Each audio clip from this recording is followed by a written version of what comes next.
I now call to order the October 28th, 2025 concurrent joint meetings of the City Council of the City of Commerce, Joint Powers Financing Authority, and the governing body of the successor agency to the Commerce Community Development Commission.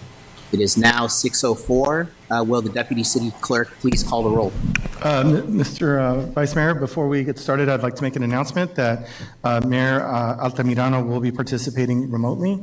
Under the Brown Act, we do have, councils do have at their disposal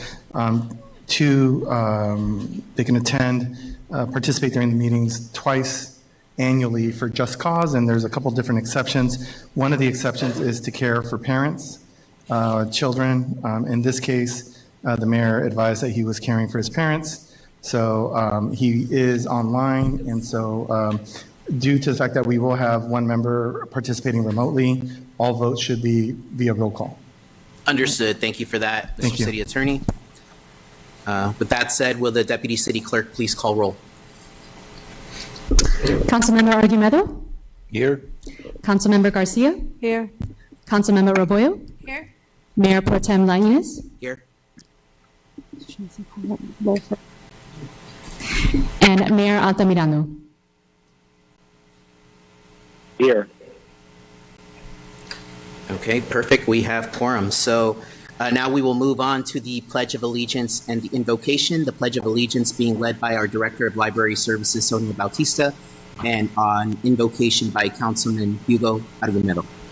Please stand. Place your right hand over your heart. Ready? Begin. I pledge allegiance to the flag of the United States of America and to the republic for which it stands, one nation, under God, indivisible, with liberty and justice for all.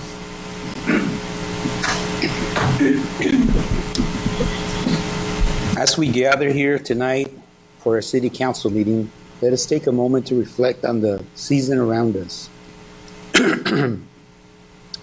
Autumn reminds us of change, renewal, and the importance of preparation for the days ahead. In that same spirit, may we approach our work this evening with foresight, cooperation, and dedication to the continued growth of our community. The City of Commerce remains strong because of the people who live, work, and invest their hearts here. May our discussions tonight honor that commitment and help shape a bright and thriving future for all who call Commerce home. With that same spirit of community and purpose, let us begin this evening's meeting. Thank you.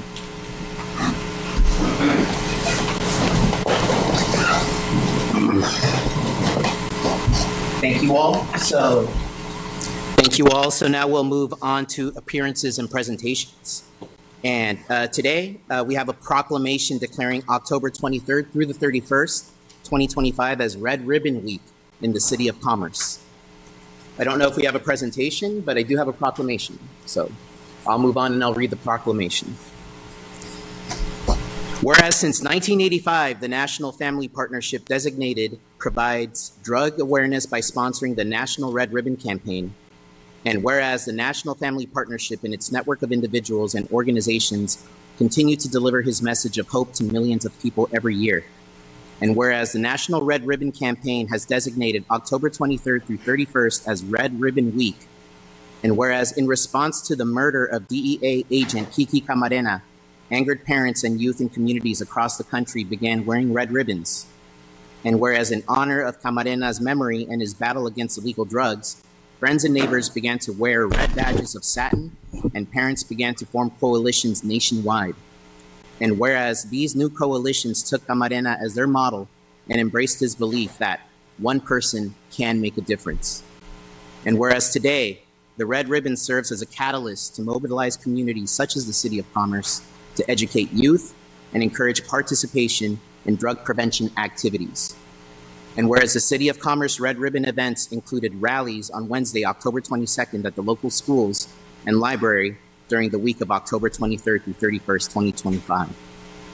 And now, therefore, I, Kevin Lainez, Vice Mayor of the City of Commerce, do hereby join the National Family Partnership in proclaiming the week of October 23rd through 31st, 2025 as Red Ribbon Week, and encourage all who live and work in the City of Commerce to take a stand against crime, drugs, and bullying, and work together to make the city a safer and stronger community.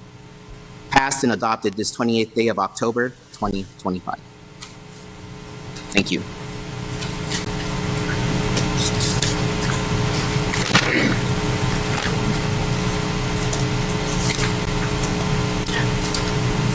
What's that? For what? Sorry, Mr. Vice Mayor, may I make a comment? Sure. There's no presentation on like Red Ribbon Week. Usually the department comes up and gives the next presentation of the school thing. Attended. Okay. Regardless, it's still a pleasure to celebrate Red Ribbon Week, right? So, with that said, sure, let's do the photo and we'll move on.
Mr. City Manager, do we have anything going on within our park programs for Red Ribbon, or they did go out to the schools, yes?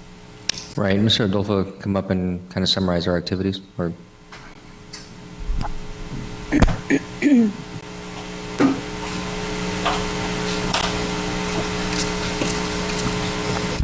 Good evening, Vice Mayor, Mayor, and members of the City Council.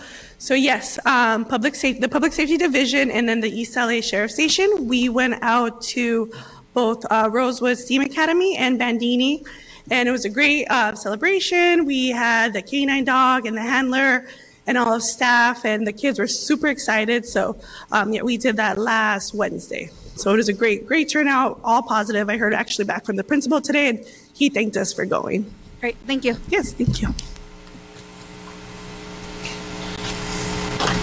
Great, thank you for that.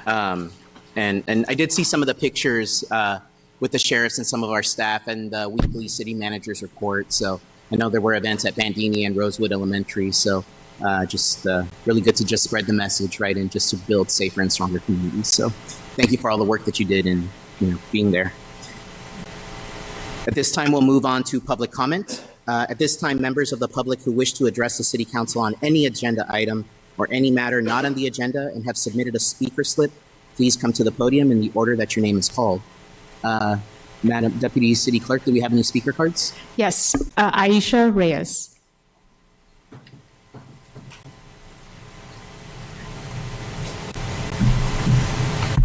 Hello. Good evening, everyone, City Council, City staff. Thank you for the opportunity to speak today. My name is Aisha Reyes with South Coast Air Quality Management District, AQMD for short. So a couple updates for everyone on two funding opportunities. First one being South Coast AQMD's Invest Clean funding. More than $417 million is now available through the Invest Clean program, which provides 4 funding opportunities. So charging infrastructure program is the first one, which offsets the cost of DC fast chargers for class 4 through 8 vehicles. Eligible applicants include charging station developers or operators, fleet operators, truck stop operators, and distribution centers. Second one, truck replacement program, which is a scrap and replace program to transition class 8 diesel goods movement trucks and battery electric alternatives. The other two are also scrap and replace. So the battery electric cargo handling equipment program and fleet owners of cargo handling equipment at warehouses and freight facility centers are eligible for this program.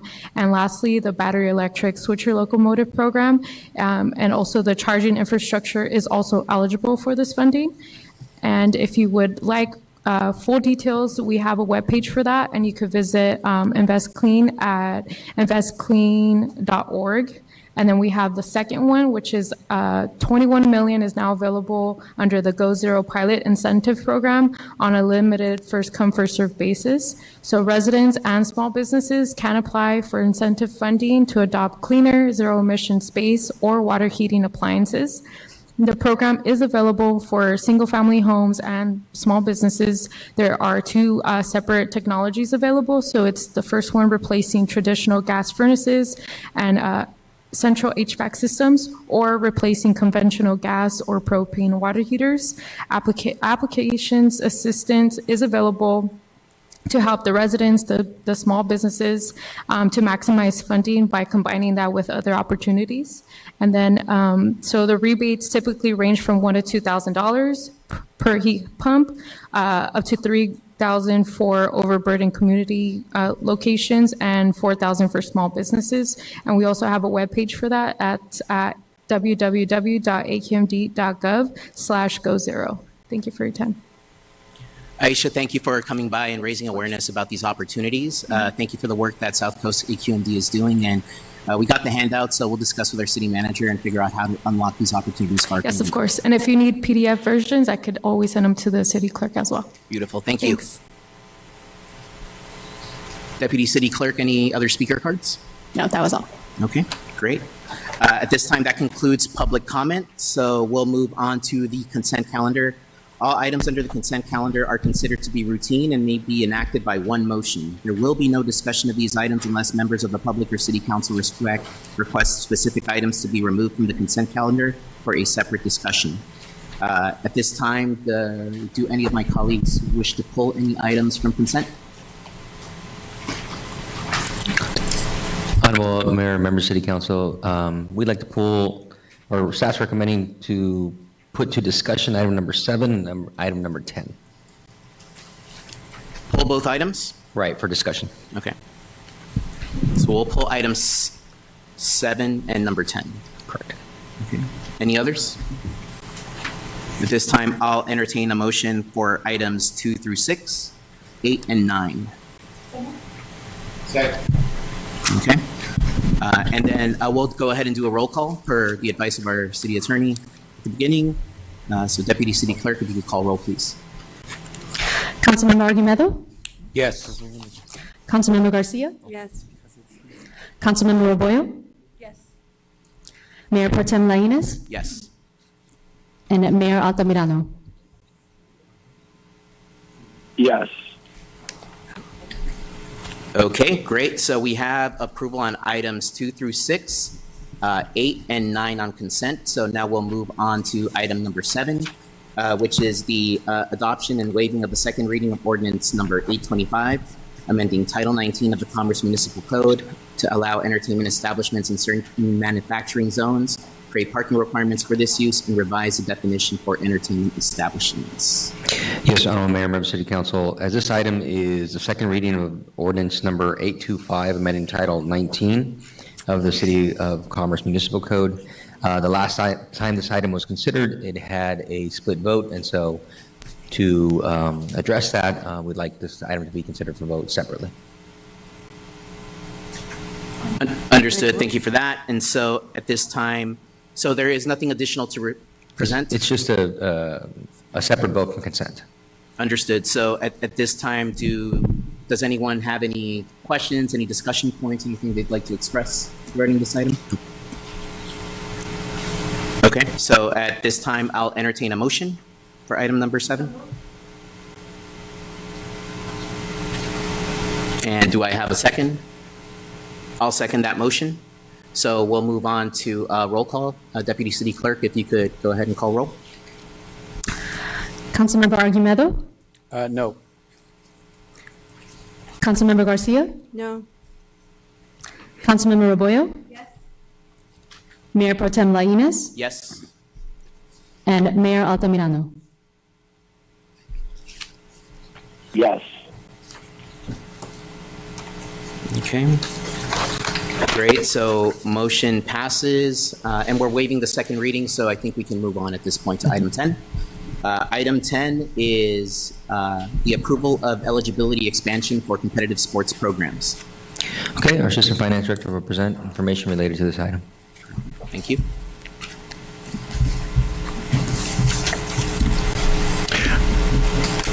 Good evening, Mayor, who's on the phone, and our Vice Mayor and council members, and thank you for the opportunity to present on this topic. Our goal is to protect opportunities for our Commerce athletes by keeping programs strong and rosters full, while making sure residents always receive first priority and lower rates. We propose allowing non-resident athletes to participate in our travel sport programs only when roster sports remain unfilled. Non-residents would be required to pay double the premium card, which would be at $198, and cover all uniform and travel-related expenses. Most important, Commerce residents will continue to receive first priority for registration/tryouts and the lowest program fees, just as they always have. This approach aligns with many other parks and recreation programs that allow non-resident participation. Across California, youth sports participation is declining. Only about half of youth play sports, and nearly 70% stop participating before high school. Locally, across the street at Rosewood Park Elementary, 6th to 8th grade enrollment has dropped 28% since COVID. I found that so interesting, I went to the census and verified, and that, yes, indeed, the population between the 2010 census and the 2020 has dropped 16% for the age 18 and under. And that is in our area here at the 90040. Fewer students means fewer athletes, which makes it harder to fill full rosters. If we don't adapt, we risk losing valuable teams that help shape our youth, both on and off the field.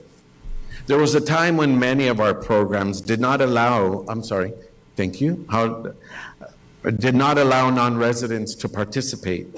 But over time, we've learned that welcoming non-residents can actually help sustain our programs and strengthen opportunities for residents.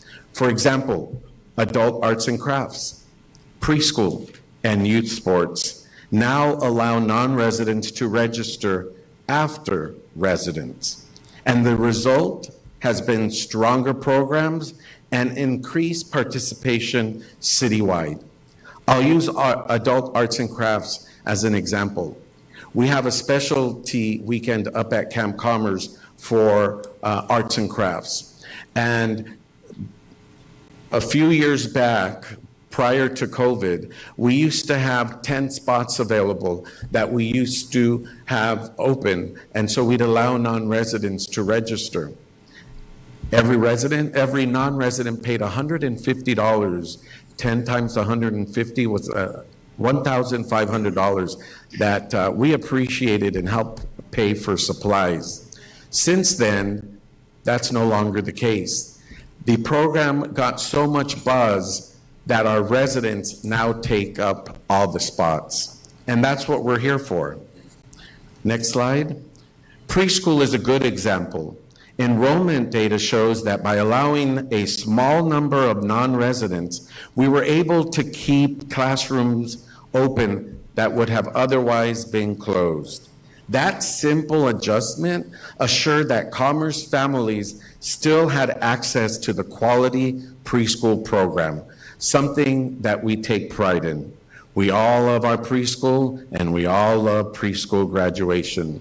This slide, if we can go back, will show the preschool, there we go, that just this year in Bristol Park, we have 3 residents and 4 non-residents. And because of that participation, we're able to keep that classroom open and that neighborhood serviced with preschool, a preschool classroom. And the preschool experience that has been here since my brother went to preschool here in 1963. So the tradition continues for Commerce residents. When we look at our recreation youth sports numbers, next slide, there we go, the story is very similar. Team rosters fluctuate from season to season, and sometimes we're just a few players short of forming a full team. And that can make or break a whole season. By allowing non-residents to fill those last few spots, we've been able to keep our teams active and our seasons alive. In this slide here, you can see at, let's select Veterans Park. It has 6 residents and 8 non-residents. This is for soccer. Soccer, you field it with 11 players. In that case, 6 wouldn't have cut it. But allowing the non-residents to participate, we've been able to field that team, and the league continues. If you've had the opportunity to visit Saturday mornings or Thursday evenings with our youth recreation program, you can see the participation is at an all-time high. It was the challenge coming out of COVID, and I think we're doing pretty good. The benefits, next slide, the benefits of this proposal go beyond numbers. We've already witnessed them in our recreation programs. This approach assures that residents remain at the heart of our programs, always first in line, always paying the lowest rates. For 4th of July, the residents line up and pay $0 for their picnic spots. And whatever's left on the 4th of July, non-residents can purchase it for $25. And we sell out. This past year, our women's 14U water polo team partnered with El Segundo Back Bay to complete a full roster for Junior Olympics. Together, we brought home a silver medal, 14U for Junior Olympics. The parents are extremely happy. We got and received many compliments for acting quickly, and of course, they came home with the medal. This experience playing with and against strong athletes helps our residents grow, develop, and reach higher levels of performance. Help us set the ball for the winning spike by allowing non-resident athletes to participate in our travel sports programs only when there's open spots. Non-residents would be required to pay double the Plus card and, of course, cover all uniform and travel-related expenses. Most important, you have our commitment to continue to reach out to residents through informational pop-ups, partnering with our local schools, passing out flyers at the bus stop and at the corners of our local schools. We will continue to be committed to reaching out to bring our residents to our travel sports program. And of course, now that we have our brochure, we can also include it in our brochure. Thank you for your time and support, and I'm happy to answer any questions that you can have. Thank you for the presentation, Assistant Director Marquez.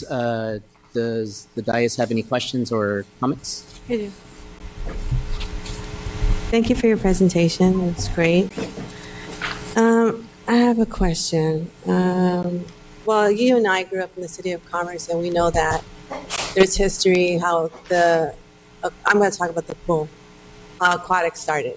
We had Sandy Nita come to our city. She came out and started going out door to door to get kids to participate in swimming and water polo. And then we grew this beautiful team that we now have Olympians, right? So what was missing? I mean, what kind of advertisement did you do? How did you get out there to try to get local kids to come participate? So thank you, Councilmember Garcia, for that question. So particularly in the water polo swimming team, I was reading up on the history book about what exactly you said, and I think that most recently, COVID had a big effect on everything, right? So we already have the challenge of the population that's decreasing. We see that those statistics across the street and confirmed by our local school. And add to that, from when we were young, right, and participating, add to that we experienced COVID. When COVID hit and we were coming out of COVID, it was the council's desire and challenge to Parks and Rec to get out there and get those kids out. And I think that, again, referring to our recreation sports program, when you go out on a Thursday evening and on a Saturday morning and you see those type of numbers and the type of participation that when you and I coached back in the day. I can also add preschool. We used to have 150 graduates. I remember teaching preschool in the 90s, and that preschool ceremony went on and on. But we had 150 graduates. Now it's different, and that those statistics and the information that we've received about the population decreasing in our area is evident when we have between 40 and 48 students now graduating. What happened there? Our local schools took our 4-year-olds to TK. So we quickly, and by the next school year, adjusted, and our preschoolers are now not 4, but 3-year-olds. And that was actually then the birth of Tiny Twos, which we now have Tiny Twos in the classroom, and that's a mommy and me, daddy and me experience. So population has decreased, incidences, right? COVID has affected us. And I think that the opportunity to bring non-residents to the programs that we do have, preschool, youth sports. I thought we were going to have a very different experience with youth sports. I talked to every single coach who has non-residents in their team. And I was surprised to hear that there's been no incidents with parents, residents, non-residents. And so that's good to hear, that people are appreciative that we have a full house. And sometimes that means a full house with a full house of guests, meaning non-residents. I hope I've answered your question. Yes, somewhat, but I'd like to know also, what kind of advertisement did we do to see if we can bring out more city residents? What did you do? What did your department do to see what we can do to bring the kids to come out?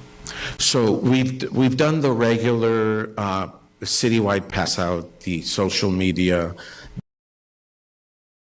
local schools, and passing out flyers. But what we've also done, which we haven't done before, is our youth soccer travel team partnered up with Rosewood Park Elementary School. And what they did was they actually went out and didn't teach their PE class, but were out and offering a clinic during their preschool, during their PE class, in hopes that they would get interest in the female participation for soccer travel ball. I know that the aquatic water polo teams are a little bit different in that swimming lessons feeds into the younger water polo teams, and then it is our hope that they remain with us through their teenage years. And so again, COVID hit. So the most recent, along again with the population challenge, is that we had no swimming lessons, during COVID. So that's affected us. They've also tried something new. They've not just relied on the swimming lessons into water polo teams and swimming teams, but they've also have gone out to the local schools to pass out flyers. I believe you made that suggestion at a council meeting report, and we heard you, and we moved forward and did that. Thank you. I have a few more questions. Since you're looking to go to an open enrollment to get outside participation, what will be the ratio of Commerce participants versus the outside participants? So what we hope to do, and we understand that we will have growing pains, along the way. But what we plan to do is, for example, I'm going to give soccer as the example, if that's okay. We need to field 11 players for a soccer to go out and play. What we would do is, if in hopes that we would receive at least half of what is needed to field a team, then we have the interest, like we've had in our other programs that I refer to, and then we can open it up competitively. The hope for this is also to bring in our neighboring athletes who are already at a certain level. And so they would actually have tryouts to fill the remaining spots. I think as far as guidelines or lack thereof, the concept is to fill a team. So there is no set, it's got to be X percentage, right? It's got to be enough kids to fill the team so that right now, so there was no set guidelines on ratio. If the city council wanted to consider something like that, we could certainly incorporate that. But the issue really, and it really came from the parents involved in these programs, is that their kids are not able to participate in some of the events because we don't have enough kids to participate in those events. And so as far as my understanding, there is no set standard as to what it is that we're trying to accomplish with regards to the ratio of residents, non-residents. It was residents first in every category, and then basically enough kids to fill up a team. So then what happens when there's a full team of residents and we have outside participants? How would you determine that? No, we would have the full team and there would be no recruitment.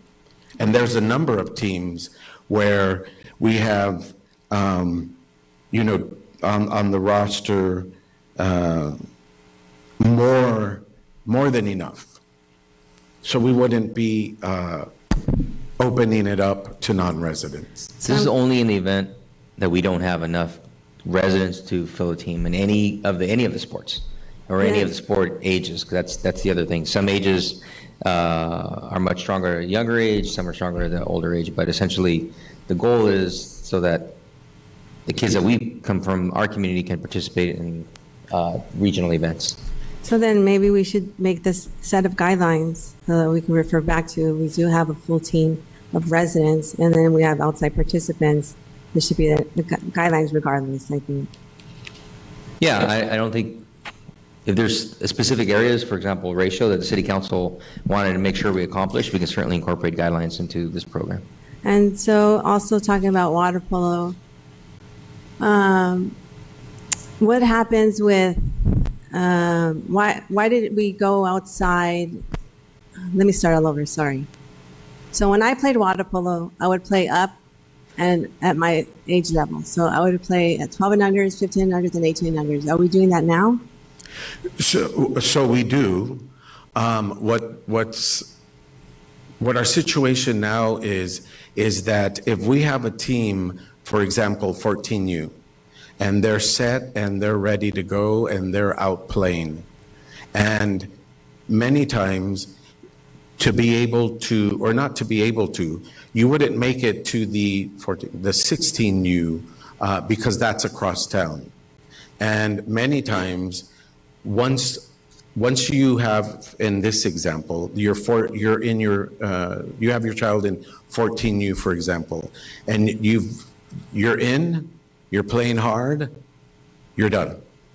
It's nice when the 14Us don't have a tournament that weekend and they can help out a 16U team. But in the case where there's a tournament for both those age groups, the 14U wouldn't be able to help out the 16U. And what we're looking for is to have solid, competitive teams at every age group. And in order for that to happen, are we providing the proper training for the kids to be at that level? So We're talking aquatics. I'm sorry, go ahead. We're talking aquatics. We're still on aquatics. Yes, so So our commitment, the city's commitment to the aquatics program, water polo program, I think is bar none, as far as there is no other organization, municipal organization that commits the resources we commit to these programs, right?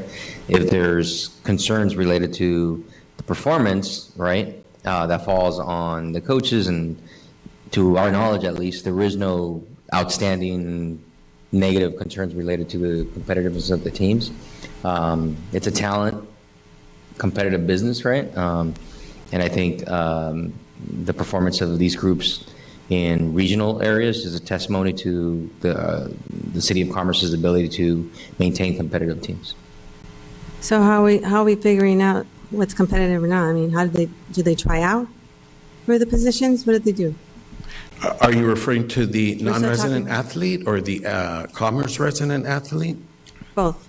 So I'm a Commerce resident, you're not, and we're trying out for water polo, the same age group.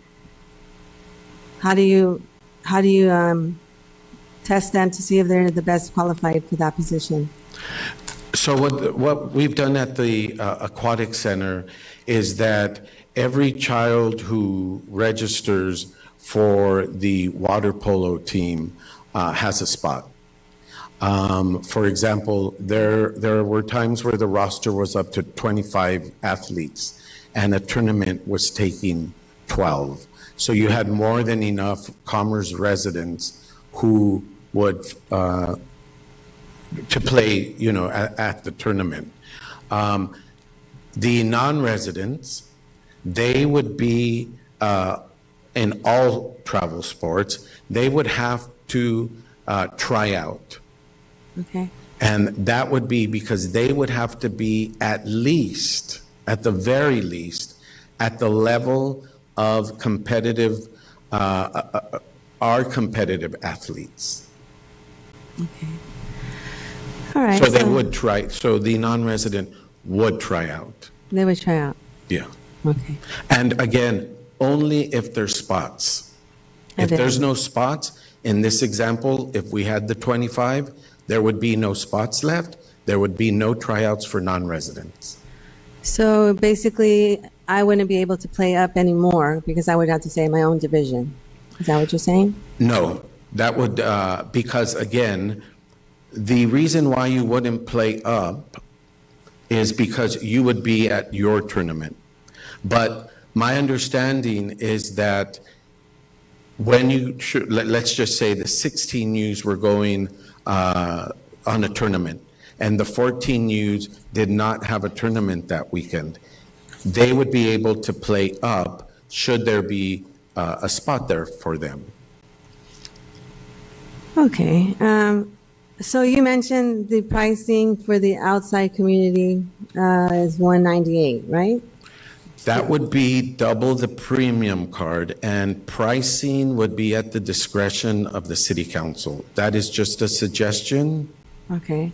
So now is that per week, or is that, would you be charging per week, or is that per year, or is that? So that per- would be per year. For preschool, we charge $50 for non-residents and $100 for, $50 for residents, $100 for non-residents for the year. So it was doubled. For youth sports, we charge $15 for residents and triple, $45 for non-residents. Okay. So I'd like to go back to the competitive tryouts for water polo and swimming. We're going to stick to that. Okay? Okay, so you're saying once a year they're going to pay $198, but the discretion of the council, we price it up, right? Correct. Okay, so have we spoken to the finance department to ensure that the process of the enrollment is correct? I mean, if we have a certain amount of money or an estimated amount, have you had a meeting with the finance? And so the teams that we have are the teams that were budgeted. And I also understand that in the teams, let's say they're going to a tournament this weekend, and they are taking up to 12 athletes. That selection would come from the 25 resident athletes. Usually if, or we don't know what we don't know, but in this case, let's say we have 6 resident athletes in that division, we would pick up another 6 non-residents who were at the level of to compete with our kids, and then they would go. So tournament fees is paid for because it's benefiting our residents to participate. It would be the fees that, for example, travel. They would, well, we're suggesting, and again, this is at the discretion of the city council, but we're suggesting that non-residents pick up their travel fees. I think for the benefit of tonight's discussion, what we can do is bring all those fees specific to these programs to the city council with regards to what is that we are implementing, and if there's any recommended changes, we can kind of go from there. Again, the goal of this request, and I again, it came primarily from parents, is to make up teams when we don't have enough student residents. So, but if there's concerns with the fees themselves, I think we break it down for each individual program and then get direction from the city council as to how we're going to handle that in the future, whether we remains the same or we propose new changes. So how will we do that? So, I can bring an exhibit with all of the fees, okay. and the council can decide to change them if they're not appropriate. Yes, I'd like to have some guidelines, the fees, to see how much we would be charging the non-residents. Because if you really go out there, in 2017, my daughter played volleyball outside in Orange County. I paid about $5,000. That's not including uniform fees. That's not including tournament fees. That's not including anything. So I think that we really got to focus on how much, if we're going to go this route, then we need to focus on how much we're going to charge the outside community. So we have guidelines. I'd like to see that. Okay. Great, thank you for that. Oh, yes. Does that conclude your Yes. questions? Thank you, yes. Okay, great. Thank you, Mr. Chairman. Actually, Councilman Argumedo, you had a follow-up? Just to follow up, then, my question is pretty simple. I concur with your presentation, and when there's a need to fill teams, I don't mind opening it up to non-residents under appropriate guidelines, which you've outlined. Question I have is, sometimes we have people that will complain, and they've complained in the past, and it's related to, hey, somebody else comes in, and maybe they weren't on the roster. All of a sudden, they're playing, and they're on there, and they're like, but I was on there, I was waiting, there was no room for me. So the question I have is, I want to be able to, if we get complaints along those lines, I want to be able to go back and say, well, here's the roster, here's 1 through 10, whatever the number is, right? And they've all registered. This one registered on this day, this one registered, and now the team is full. And so I want to be able to say, well, yeah, we had 2 other people on the waiting list here. Did they get called to fill those spots or not? And this is part of what they would ask and say, hey, how come I didn't get called? How come I didn't, get the opportunity to play as a resident versus, let's say we get into one of those situations where you have a non-resident that you filled it with a non-resident, let's say. So I just want to know your process so that in the event that we have a situation where somebody argues that, I want to know how we address that. Thank you, Councilmember Argumedo, for that question. We would keep good records of the... Do you keep records now? Attendance, yes. But do you keep records now when somebody registers and how many people are on the waiting list? Correct. We do. The Aquatic Center, everybody's in. And they're at times they make a developmental team versus the team, the official team that goes out. That is also the case right now with volleyball. As land sports has always had tryouts, unlike the Brenda Villa Aquatic Center with water polo. So land sports has had tryouts since, Crush started. And so all those who make the team are in.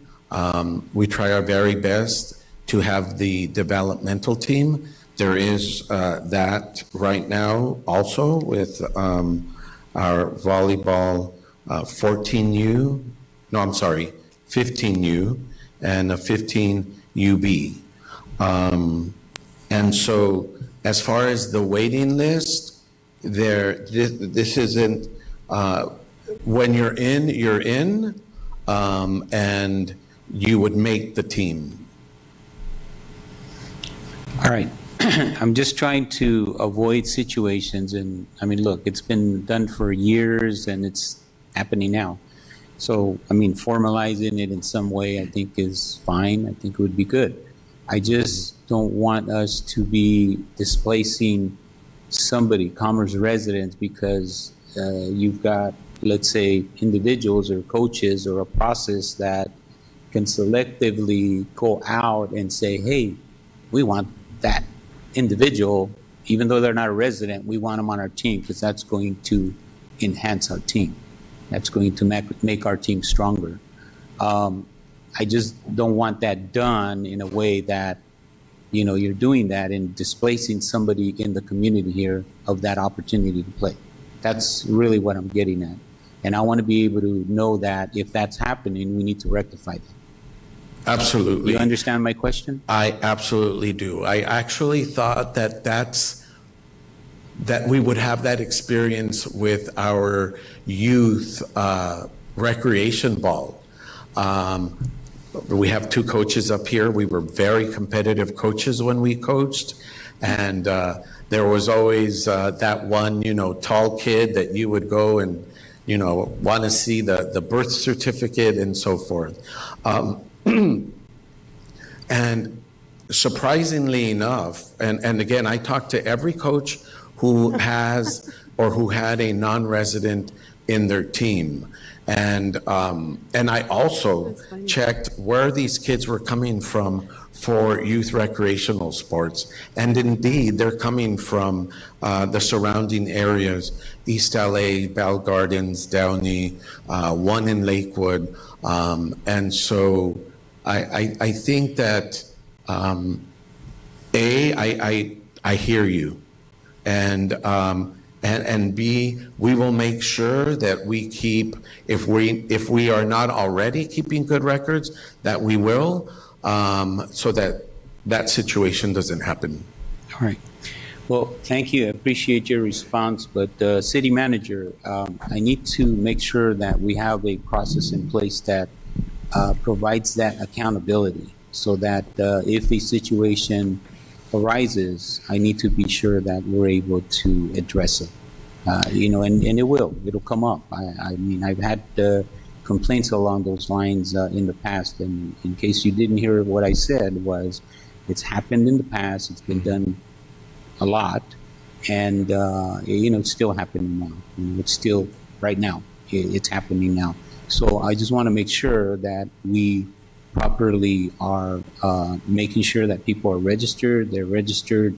We have a date and time when they're registered, and also if there's a waiting list. I need to know that there's a waiting list, so that if somebody does complain about it, I want to know that they have a legitimate complaint.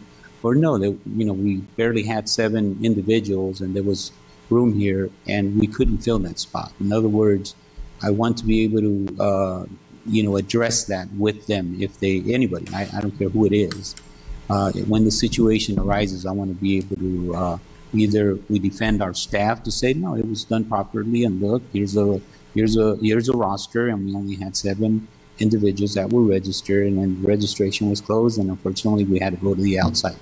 And here's how it went. So I just want to be able to do that, so that people don't start saying, well, no, they're getting people from the outside to fill it, and that's because they're friends, or they go to school together and they all want to be on the same team, that sort of thing.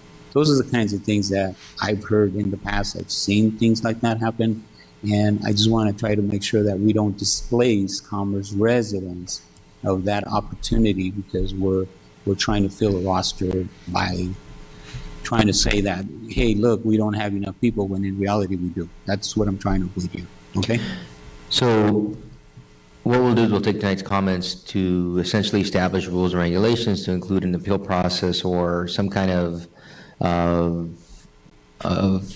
arbitration process that the residents can take in the event that there's a complaint of that nature, right? But essentially, we'll provide City Council with a list of these rules and regulations or guidelines, including a listing of all of the fees as to the different programs, so that they're validated by the City Council, and in the event that the City Council wants to change it, we could do that also. Thank you. Other than that, those were the only questions. I support us doing it in the event that we absolutely are short and we need additional players to keep, a team to play and be competitive out there. That's fine. But, I just don't want to do it at the expense of, a resident being displaced, not being able to play, that sort of thing. That's all I'm saying. Okay? Thank you. Thank you for your questions. Valid points, valid questions. Councilwoman Rebollo. Thank you, Mr. Vice Mayor. Something that I just clicked right now, very, very valid concerns and questions by Councilmember Argumedo. But when we register, because now we're like very up to date with the times in our IT system, right? Everything's all registration is done online, correct? In your system, the ParkSmart system.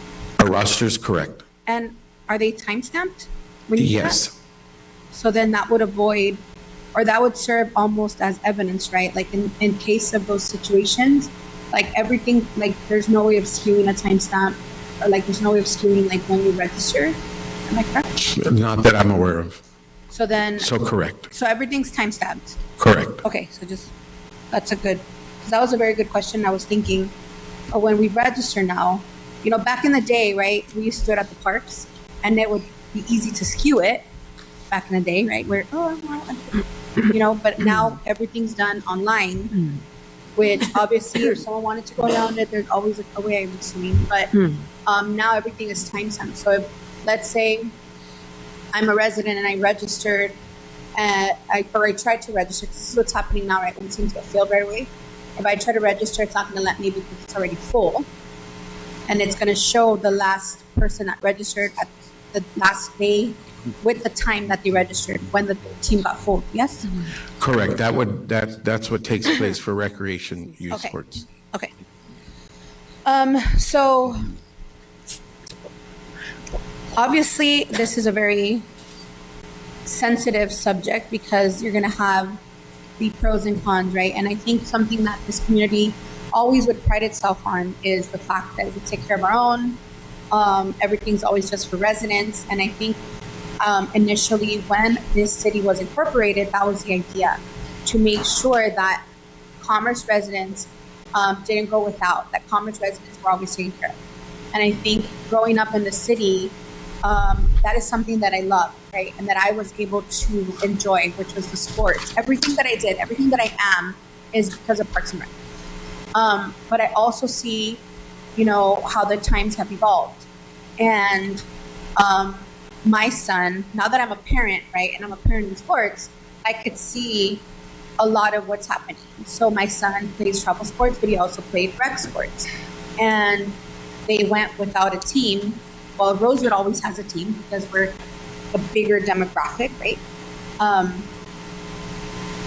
But other parks didn't have enough players, so they didn't have a league.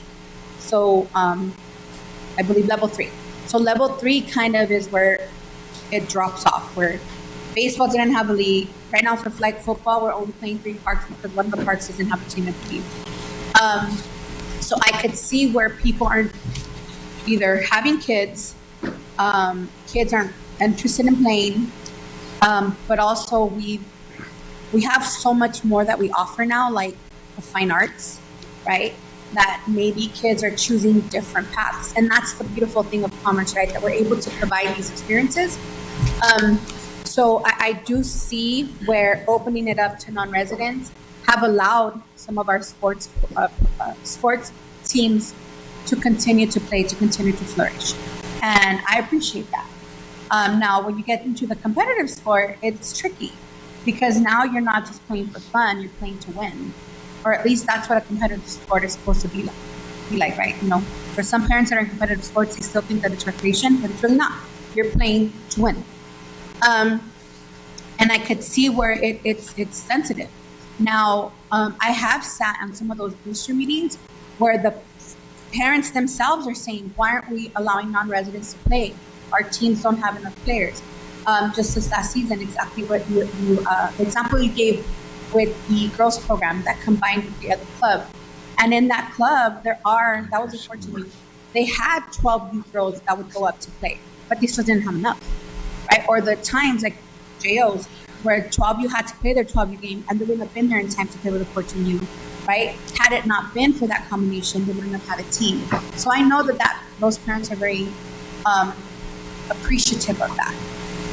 So I could see where this is beneficial. It really is. And it is hard because we're so accustomed to a certain way and there's traditions here. But sometimes when not all traditions are made to flourish in the future, right? Some traditions you have to kind of add a new tradition to the old tradition or make it work in a way where you're keeping the same old tradition, but you're moving with the times. And I think that's what's happening now. And it's not very popular. There are still some community members that don't want it. They want to keep it just commerce, just commerce, just commerce. And I understand that. But I also see that people aren't having kids. And COVID did have a big effect on sports. And during COVID, a lot of our competitive sports athletes left to other cities. Why? Because we weren't open. Other cities were, or other cities had outdoor pools, we had an indoor pool, right? So I see how that affected our program. And for whatever reason, be it that, be it other situations affecting our program where we're not having enough players, I see how this is going to benefit. It's a slippery slope and it's going to be rocky at first, but I know that it's going to work because it's what happened with rec sports. I remember this was pre-COVID, where we opened it up to non-residents. I remember because I was working at Bristol Park at the time, where we said, we need players, we need to do this, we need to do this. And there was all these answers and there was all these questions about it. And then it worked. And it went to, like you mentioned, it went down to preschool, it went into the adult classes. And I just think that it's gonna work. And again, with the focus on the teams that just need it, not everybody, because not all teams are going to need it, but there are going to be teams. There are already teams that need those extra players. There is a mention about ratios. Ratios are not going to work because every situation is going to be different, right? If we establish a ratio of it has to be, I don't know, 50 to 50 or 40 to whatever, right? It might work for one team because there's going to be enough. I mean, we might only need 2 to 3 residents, right? Non-residents, but the other team is going to need way more than whatever percentage because they're not going to have enough. So I think the ratios don't really work. But the guideline, as you're talking, as you were mentioning to me, what I hear as a guideline is whatever sport needs it. Now, it's never going to be where you're putting a non-resident versus a resident because they're never going to need to compete against each other. The resident is going to need the non-resident to help fulfill the team so that they can compete. That's what I'm understanding. That's what I'm hearing. Yes, we're going to make them try out. Obviously, we want them to know and have the skill, right? But what I'm hearing is we're not going to pin them against each other because they don't need to compete against each other. We're going to need them because they're going to need to fulfill a team. That's what I'm hearing. With that said, I also want us to focus on, yes, they need to pay more money because, you know, Commerce takes care of Commerce residents, but also we have to think about the demographic that we serve. We are not in Orange County. So we can't charge what Orange County charges, or else we're still going to be in the same boat. People are not going to be able to afford to bring their kids to our competitive program. And we're looking, you talked about our rec sports and who is playing for the non-residents. They're from surrounding cities, right? You mentioned Bell Gardens, you mentioned East LA. They don't have the money that they need to play in places like Orange County, or else they would be going over there, not coming here to Commerce, right? So while I agree that we should charge more, let's also be cognizant of not shooting ourselves in the foot, of charging too much where people can't afford it. You know, we are so fortunate. My son plays competitively, and we are so fortunate to live in a city where I only have to pay $99 a year. Whereas in other cities, they're paying $400, $500 a month to play water polo, right? And that's the beautiful thing of living in the city of Commerce and putting our name on the map and having communities of color play sports where we technically don't belong. It's because we provide these opportunities, right? And because we can't afford to do it outside Commerce. So we have to keep that in mind when we're discussing the fees, because we are still not going to be able to provide these experiences for other athletes, right? If we're charging too much. And we're still not going to be able to fill our team because then we're not going to have people that are going to play with us, right? So I just want us to keep that in mind also, that we need to stop thinking about ourselves just as living in a silo, right? And thinking about us regionally, and thinking about what we're doing for our communities of color, not just for Commerce, but what we're doing for our communities. Because collectively, we're putting our communities on a map in a sport where we shouldn't even be. Whether it be volleyball or water polo, just go to those. I pride myself on always supporting these competitive teams, and I see it. In volleyball, we are still the underdog. In water polo, super underdog, right? But it's because we live in a community that has provided these experiences that we are changing that narrative, and we are breaking glass ceilings. So we need to continue to do that, and we need to keep that in mind when we're thinking about these fees. And again, I support it because I'm seeing it.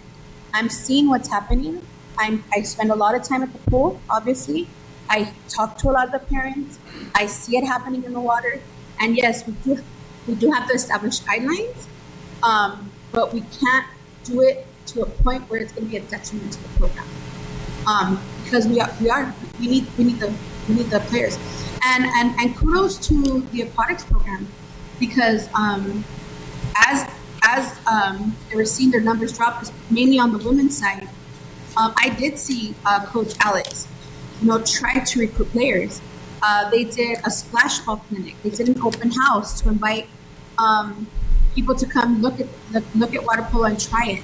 So they have been trying to recruit. Is it enough? I don't think anything's ever going to be enough. I think there's always room for improvement for everything. But I do see that they're trying. They're trying to recruit. For whatever reason, if the kids aren't coming, they're not coming. But I do see that they're trying to do something. They're not just sitting idle and letting our program die. And kudos to Patty Barunda, who's in the audience, for stepping up to the challenge of looking at our swimming lessons and recognizing that that's what feeds into these programs, and making it a point to expand and do whatever it takes. Our pool's now open on the weekends. We're doing adult swimming lessons. So we're keeping in mind all the little things that are needing to happen to feed into these programs. So I would be remiss if I didn't mention those things. That I do see that people are trying, and I do see soccer on the women's side, the girls team, girls travel team, they're trying to recruit. Right, those girls want to play soccer, but there's not enough girls. So I see it. I see that they're trying. It's just our population is 13,000 residents. What do we expect? So let's keep our tradition, but also an open mind and an open heart to see that we need to move with the times, or else we're going to be left not being able to play a step. Those are my comments. Thank you. Thank you for those comments, Councilwoman Rebollo. Adolfo, thank you for the presentation. Obviously, a very impassioned topic, right? And what I'm hearing from my colleagues is that we want to make sure that we're keeping commerce resources for commerce residents, right? And I actually believe this is an effort to do that, right? Because what we want to do is we want to still continue to provide the opportunity for people to participate in these travel programs, and for us to be competitive, and for us to unlock more and more age groups, right? And this is a mechanism where we can do so. I know a lot of the conversation has been very aquatics heavy, right? We're talking about water polo and swim, but there's also baseball, right? We have the Aces, right? We have boxing, right? Commerce has a great boxing program historically, right? And we're in the process of trying to build that back up. Soccer with United in the Hearts, right? We have the dance team, right? We have Crush Volleyball. There's so much that we offer. And I think something like this can really help, just because, as you mentioned, right? This isn't a commerce problem, right? At a minimum, it's a state problem, right? If 70% of youth are dropping out of recreational sports, or just sports in general, right? Organized sports before high school, that's radically different than when, 30 years ago, or when the city was incorporated. And Councilwoman, you make a great point. People are having less kids, right? In 1960, I was reading a study, in 1960, globally, the average woman was having an average of 5 kids, right? That number is now 2.2. And so it is something that we're having to find a way to adapt to still provide these amenities and these services for our community. And if we have to open it up to non-residents in a way that's cognizant of making sure that our people are our first priority, right? And if it's with the focus of making sure that we can maintain these programs and maintain these age groups and still provide these outlets for our children, then I say we do it, right? There's a lot of reasons why people aren't participating in organized sports as they were before, right? We talked about COVID, right? We talked about the people having less children. There's just a lot more outlets nowadays, right? People are on their phones, right? There's so much out there, right? It's like, somebody was asking me, do you watch any TV sitcoms? No, because there's so much content out there, right? That I just watch, like a lot of YouTube shorts, a lot of Instagram reels, a lot of stuff on Netflix and Hulu, right? So I don't know what's going on ABC, NBC, CBS, and Fox, right? I just don't. So it's just the times that we live in. So I appreciate you and your presentation. I appreciate you being thoughtful about it, right? You and your team, because I know it's a team effort, right? But my colleagues do bring up some good points, right? I think we want to make sure, in the spirit of making sure that this is open and we can fill these teams, we want to make sure that we're accessible, right? But we also don't want to overly subsidize it, right? Because obviously we're subsidizing the fees for our community. Council Member Argumedo is right. As soon as this happens, I can guarantee you within 30 days, we're going to hear something from a community member. And you know what? That's fine, because I think that, if we have the mechanisms in place, right, to be able to hold ourselves accountable, right, and show proof, then I'm comfortable with it, right? And it's all in the spirit of just making sure that we're providing the best services and programs that we can for our city. So I'll go ahead and I'll make the motion to approve per staff recommendation. Let me make the motion and you can go ahead and make your comments. That's Okay. fine. But I'll go ahead and I'll make the motion to approve per staff recommendation with the caveat that in the next meeting, right, or in a future meeting, we'll go ahead and have those breakdown of fees, right? But also understanding what those guidelines would be, right? That process would look like to make sure that we have a good record, right, of the people that have signed up. And that way we can go in and step in. And if somebody asks us, right, you know, if they think a non-resident is getting priority, we can show that, right? I also want us to think about attendance, right? And if somebody drops out of an existing team, right, and we don't have a wait list to pull from, right, how are we going to address that scenario? So that's something that I think we should think about, because again, the first priority should be to our community members, but that's my ask, that's my motion. So I have a motion on the floor, but I know Councilwoman Garcia has another question. Thank you for that. Just a really quick question. You said we have 14 under you for an outside group already? For water polo? That was last season. That was last season? Yeah. For really And, just for jails. And we brought them in before we approved anything? So administratively, they had permission to move forward so that that team wouldn't be left out. And it was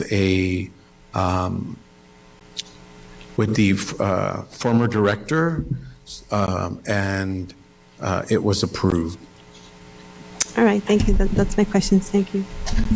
Thank you for your question, Councilwoman. I'll second your motion. Okay, great. And with that, just a quick comment I forgot to make, which is, and the mayor of Bell Gardens, Mr. Marco Barcena, who played water polo before, you know, there's always this friendly, competitive banter between him and I. And recently, we know that they opened up their beautiful aquatic center that I'm a little like salty about, right? 'Cause it's amazing. But with that is going to come his desire, right, to challenge themselves to create a water polo team. So we're getting, right, competitiveness around us. And like, how sad would it be to have like our neighboring cities create teams and then we're suffering for players, right? And I guess maybe it's like the competitive in me where I'm like, well, you're not going to be better than us. You're not going to beat us. Right? Now, I don't see anybody ever, you know, looking better than the City of Commerce, right? But I also never thought that anybody would have a better pool than we did. You know, so we have to wake up and look at what's happening around us and make sure that we're not going to fall with the times. So with that, I make the second. Okay, and great comment. The mayor, Marco Barcena, also made a comment about their new aquatic center. But listen, let's be real, right? If we were to play them, we're going to blow them out of the water. Right? Absolutely. Absolutely. So, okay, so we have a motion and a second. And so Deputy City Clerk, if you can call roll, please. Councilmember Argumedo? Yes. Councilmember Garcia? Until we have a set rules and guidelines, I'm going to say no at this time. Councilmember Arroyo? Yes. Mayor Pro Tem Lainez? Yes. And Mayor Altamirano? Yes. Okay, great. Motion passes. So we'll go ahead and move on now to scheduled matters. And item number 11 is being removed from the agenda today, right? So, Yes, Mayor. perfect. So we'll go ahead and move on to item number 12, which are committee and commission appointments. Mr. Mayor, may I, before we move forward, just for the public's benefit and for the running, the meeting going forward, the mayor did advise me that he was going to drop off, had to tend to his family. So we no longer have to, he will no longer be participating, and we no longer have to do the roll call votes. Okay. Thank you. Sounds good. Thank you. So moving on to item number 12. Thank you, Mayor Murtem. So currently, we have two open positions in the commission. So we have an appointment for the Library Commission that will be done at a future time by Mayor Altamirano. And we also have an availability in the Education Commission that will be a reappointment for Councilmember Garcia. And just reinstating Kiana Hernandez.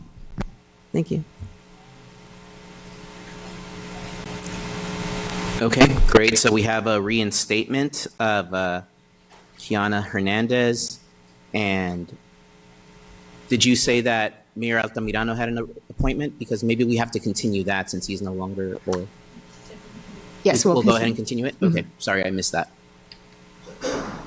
Okay, perfect. So now we'll go ahead and move on to item number 13, which is the Second Amendment to the Commercial Refuse and Recycling Hauler Semi-Exclusive Agreements. Thank you, Mayor and honorable members of City Council. What we have before you tonight is a second amendment to all the commercial refuse and recycling haulers in the city. In November 1st of 2018, the City Council authorized semi-exclusive agreements with 7 haulers. On May 30th, 2023, they approved the First Amendment that expires on October 30th, 2025. And so it is prudent that we exercise an amendment or a different path. So the city reached out to the 7 haulers, and the 7 haulers are Athens, AAA Rubbish, Waste Management, Holloway Rubbish, NASA Services, Republic Services, and Universal Waste Systems. Staff reached out to these haulers and provided simply 5 asks if they wanted to be considered for amendment. The 5 asks were expanding the reporting systems that the haulers have, as we didn't have anything like that in place in the previous agreements. Inclusion of SB 1383 language in various sections of the agreement, and increase of franchise fees from 15 to 20%. All 7 of the haulers responded to the proposed modifications and accepted those terms. And I think it positions the city in much better position with the information that we'll be able to gather moving forward to negotiate future amendments and or contracts that are in the best interest of this community. And that I have staff here from our office and also from, what's your company's name? Community Environmental, who is helps us with compliance issues. Perfect. Thank you for that. Mr. City Manager, does the dais have any questions or comments? If no questions or comments, at this time, I'll entertain a motion on item number 13. Second. Okay. All in Mr. Mayor? favor? You could say the motion is to approve staff's recommendation? Yes, the motion is to approve staff's recommendation, correct? Correct. Okay. And then that, we have a second. So we do not need a roll call for this, so all in favor? Aye. Any opposed? Any abstentions? Motion passes. Okay, so now we'll go ahead and move on to item number 14, which is a public hearing. And who will be presenting today? Mr. Serrano will present.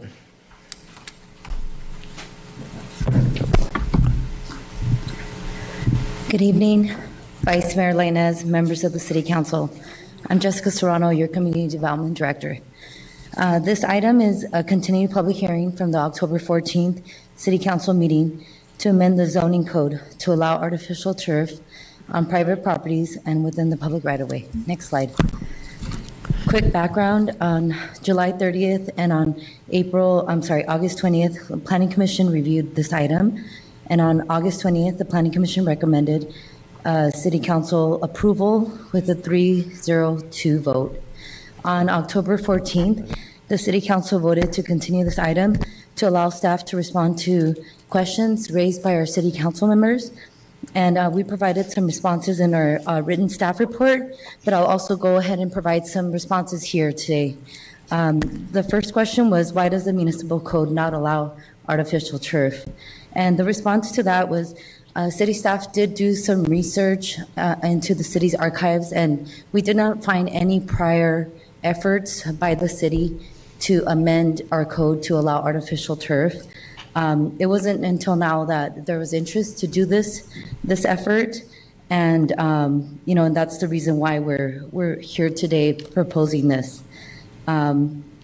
Also, the legislation has also driven some of the changes in code in other cities. And so that's why it became something a little more popular in more recent times. And, the state went from banning cities, not allowing cities to ban artificial turf to now allowing cities to ban. So the regulations have changed because of these changes in state law.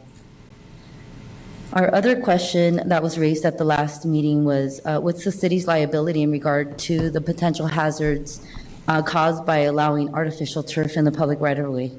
And the answer to that is that the city's responsible for maintenance of all the public right-of-way. We're ultimately responsible. So the same way we're responsible for cracks in our concrete or sharp edges in our street furniture, we would also be responsible for any artificial turf that could pose a danger to our public. And so what we did was, as a safeguard to the city, we amended the ordinance that was previously presented to add a requirement that anyone who puts artificial turf in our city sidewalks will be required to sign a form approved by our city attorney that states that they will hold the city harmless of any future claims that could result from a potential trip hazard or anything like that from artificial turf. Additionally, our code enforcement team is also responsible for reporting and working with property owners on any potential hazards in the public right-of-way in like those parkway landscape areas. So they'll also be diligent looking out for any potential hazards, working with those property owners to fix and correct any potential liabilities. Next slide. This next slide shows the proposed language in red. Basically, summarizing the red is that the applicant, the people getting approval for artificial turf, will hold the city harmless from any claims, damages, or actions related to the approval of artificial turf in the public right-of-way. Next slide. At this point, it is recommended that City Council consider opening public hearing, taking testimonial evidence after closing public hearing and considering the submitted evidence, introducing and waiving first reading of ordinance enacting zoning text amendment number 21-01, adopting a categorical exemption under the provisions of CEQA, and taking such additional related action that may be desirable. I'm available for any questions. Okay, thank you for that presentation, Director Serrano. Do we have any comments or questions from the City Council?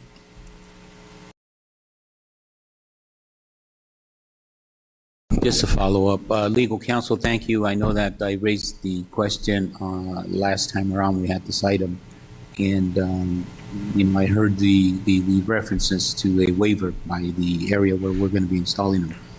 But I also noticed that it only waives it for that residence, for that individual. Is that correct? For that family? For that owner? How does that work? The applicant is going to be, the property owner is the one that has to indemnify and release the city from liability. Okay, but I mean, it doesn't indemnify us from just somebody walking down and tripping over that, or whatever the case may be. Is that right? No, I believe it does. It does. And the only instance that it doesn't is if it's the city's sole negligence or willful misconduct. Otherwise, they are releasing the city from liability of someone tripping and falling over the turf, the artificial turf that would be installed. But again, the issue here is going to be kind of enforcement, right? To make sure that if we're on notice, that we take corrective measures and do what we need to do to make sure that it isn't negligence on our part. And I did look at other communities, and there are sample waivers out there that we will craft one that we feel protects the city. And again, our Director Serrano worked with our CJPIA, our risk management third-party administrator, to kind of analyze this issue. So all teams analyze this issue. All right, well, thank you. Appreciate you looking at that and coming up with a way to try to mitigate that. So I appreciate it. Thank you. Good. Thank you, Councilmember Argumedo, and great question in the last meeting to look at that and bring that item back before us, just because the liability component was a loophole, right, or an open loop. So it's good to have that addressed. Listen, in general, I think this is a good item, right? Artificial turf can help with water conservation. It's lower maintenance costs for residents, consistent visual aesthetics, right, with what we're proposing in our ordinance. And there's clear design standards. And, now we have the liability protection for the parkways. So that's good. But we need to be aware that there are some cons as well, right? Artificial turf absorbs and it retains heat, right? So it does contribute to higher surface temperatures. And because it's made from plastics, which can shed and degrade over time, right? I think that's also something that we have to acknowledge and be aware of. So, and then, if you don't properly install it, then there's issues with water runoff, right? So I think this all, for me, begs the question, if the lifespan, or I'll take a step back and ask this, procedurally, there would be a permit application for something like this, right? I assume in order to kind of close that application and issue the permit, the work would have to be inspected and verified by the city. Could you talk about the process of how that would all work? Absolutely. They would be required to submit a plan that shows what areas of their property where they're going to be installing artificial turf. The proposed ordinance does require that they provide 30% of natural landscape as well in combination with the artificial turf. So we make sure those percentages are there. And once we review and approve the plan, they would be given the green light to go ahead and do the installation. Then we would go in and inspect it and make sure that it was installed properly by qualified individuals. Okay, great. And the lifespan of artificial turf, it could be anywhere from 8 to 15, 20 years, right, depending on what you get. Are we thinking about a plan, or do we have a plan in place to continually check on older turf? It's going to be great at the beginning, right? But I'm thinking about, 2040, right? And, now that, people have had their turf installed and many years have passed by, like, what are we doing as an organization, right? Just to make sure that, we're addressing any issues with degradation, or maybe the soil is now, or the turf is now coming up, right? And it could pose a potential hazard. Like, what are we thinking about as far as those risks? Sure, and those are excellent points. I would say that code enforcement, our team would be responsible for identifying, areas that need better maintenance, repair, or improvements, and that would be an important part of us making sure that what's approved out there remains continue to look good, not become degraded. Okay, great. Okay, so those are my questions, my comments. I just want to make sure that we're all aware of that and we're thinking about that. Not a problem now, but it will potentially be a problem, years down the line. So just something to consider. So at this time, what we'll do is we'll go ahead and open the public hearing. And are there any public comments for this item? Okay, so at this time, we'll go ahead and close the public hearing. And at this time, I'll entertain a motion from the City Council. I would move to approve the recommendation, item number 2A and B. Okay, so we have a motion by Councilmember Argumedo and a second by Councilwoman Rebollo. Given the nature of this item, let's go ahead and do a roll call. So, Deputy Clerk, could you please call roll? Councilmember Argumedo? Yes. Councilmember Garcia? No. Councilmember Rebollo? Yes. Mayor Pro Tem Lainez? Yes. All right, and motion passes 3-1. So we'll go ahead and move on to Public hearing item number 15. We have to read the ordinance Oh, first. sorry about that. I'll go ahead, Dad. Do that. Please do.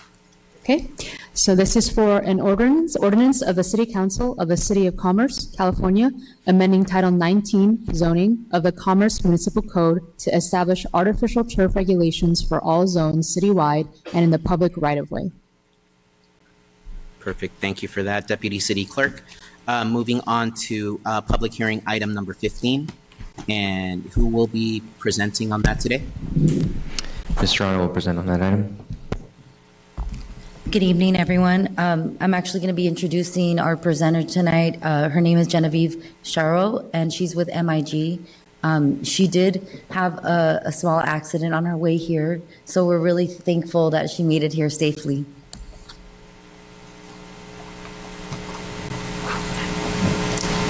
Thank you, Jessica. And good evening, Vice Mayor and Council. Thanks for having me tonight. The topic before you tonight is a required housing element implementation measure. It includes a general plan amendment, a zone change, and a zone text amendment. Next slide, please. So a little bit of background on the origins of this project as a refresher. This is a direct requirement of the city's housing element. So the housing element is a required element of the city's general plan, and it has to be updated every 8 years. When it's updated, it goes through a really rigorous review by the State Department of Housing and Community Development, also called HCD. And so the city went through that rigorous review, 3 rounds of review with the state reviewing the housing element. And upon the 3rd review, HCD confirmed that the city's housing element met statutory requirements, and they did note one thing, that the city had promised to do a rezone to fully comply with state law. And so the adoption of that rezoning made the full compliance pending until that was done. So every jurisdiction has to plan in their housing element for anticipated population growth. Commerce in this cycle had to plan for 247 units at various income levels. HCD also requires that cities identify a bit of a buffer beyond that. So we couldn't identify sites just for exactly 247 units. The city was able to identify other ways to meet the RHNA through built projects and vacant sites in the city, but a shortfall remained. And so to address this, the housing element committed to rezoning these particular sites on Washington Atlantic that we'll show you tonight. And these sites were really chosen because they were quite significantly underutilized. The ones on Washington are all owned by the city, so you have control over those, and they met HCD's criteria for what they're looking for. Next slide, please. In April 2025, please go to the next slide. Thank you. In April 2025, HCD sent a letter to the city stressing that need for the city to rezone, asking for a timeline about that rezoning effort and warning about potential legal and financial penalties for noncompliance. And these have, by statute, become quite steep in the recent years, including ineligibility to receive grants and other funding from the state, but also fines directly, including up to $100,000 a month, like really big fines. The Attorney General has also initiated some lawsuits against cities, which can lead to loss of local land use authority. And then also, when a city has a non-compliant housing element, something called the builder's remedy applies, which kind of gives carte blanche to a developer to build what they would like, regardless of what the zoning says. So the incentive to complete the rezoning is pretty strong, or at least the negatives of not. Next slide, please. So the city has been in communication with HCD and developed a clear timeline to accomplish this goal and be compliant so that these issues don't come up. The rezoning project has 3 separate actions: the zoning map amendment, a general plan amendment, and the zoning text amendments. Next slide. The rezoning action itself only affects these sites that were identified in the housing element. There's 26 unique parcels. All of them are located on either Atlantic or Washington Boulevard. Next slide. These are the sites identified on Atlantic. And the general plan actually a long time ago identified Atlantic as a place where mixed use and housing could be allowed. So these 4 sites actually have 10 unique parcels in these sites, and these were, again, identified in the housing element and cleared through HCD. Next slide. 3 additional sites were identified on Washington. These are all city-owned sites identified in the housing element. Next slide. So again, these will all require a zone change. The 26 parcels on Atlantic and Washington, but this is an overlay. So that means that the underlying zoning will remain, which is CM1, and a new overlay will be applied just to these unique parcels, which would allow additional flexibility to also build housing or mixed-use development. Next slide. Well, the sites on Atlantic have a general plan designation of mixed use. The ones on Washington do not. So this package of proposals includes a general plan amendment to make that consistent with the zone change for the sites on Washington. Next slide. And the final part is the text that accompanies that mixed use overlay, which has 4 different sections in the zoning code, and the mixed use overlay, some new lived work standards, some administrative procedural changes to the site plan process, and definitions amendments. Next slide. So the mixed use overlay, again, applies to these 26 parcels. It also has some requirements that are required by state law when a city promises to rezone like this, including a required minimum density and by right approvals for any projects with 20% affordable units in them, and also that the standards are realistic to allow development to occur. Next slide. The overlay zone as drafted includes a density range from 27 up to 85 units to the acre if community benefits are incorporated into the project. So as part of the community input that we've received on the general plan update, the larger process, the community has noted that they would really like to see more community benefits, especially as associated with an increase in density. So we wanted to incorporate that into this overlay and bring those forward as the process, as we were hearing it through the general plan as well. So we identified this 2-tier system to address that desire, with higher densities and height allowed if the projects provide community serving amenities. This is sometimes referred to as incentive zoning. So this structure will allow development to achieve higher densities. Next slide. In return for certain public and community serving amenities provided. So like affordable housing, grocery or restaurant spaces, community serving gathering spaces, for example. And these amenities draw directly from the community engagement, events, and input received during the general plan update. Tier 2 also requires a recommendation of the Planning Commission to the City Council for approval to get that higher density. Next slide. The standards were also crafted to provide clear guidance to support high-quality design with a focus on building articulation, windows and entryways, and street trees. Next slide. And next slide. The standards also look at surrounding properties to ensure that any adjacent R1 or R2 zones are not impacted by shadow from the new development. Next slide. And also includes some standards for live work.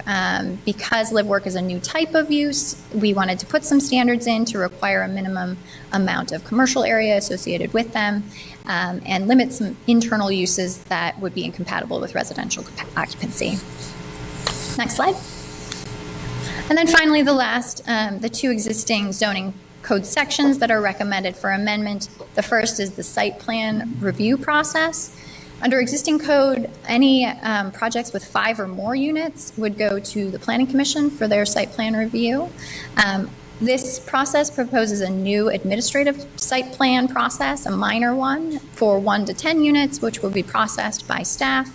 And then projects with 10 or more units would still go to Planning Commission. And then some changes to definitions just for clarity. Next slide. So the Planning Commission last month reviewed and made a recommendation for approval on this project. They discussed certain consequences of noncompliance and reiterated that fact. They also noted a desire for affordable housing to be included as one of the required community benefits, not just from an entire list of community benefits, but of the two community benefits chosen, they wanted to see affordable housing mandated as one of those two options. So in the proposal brought for you tonight, that Planning Commission recommendation was brought forward.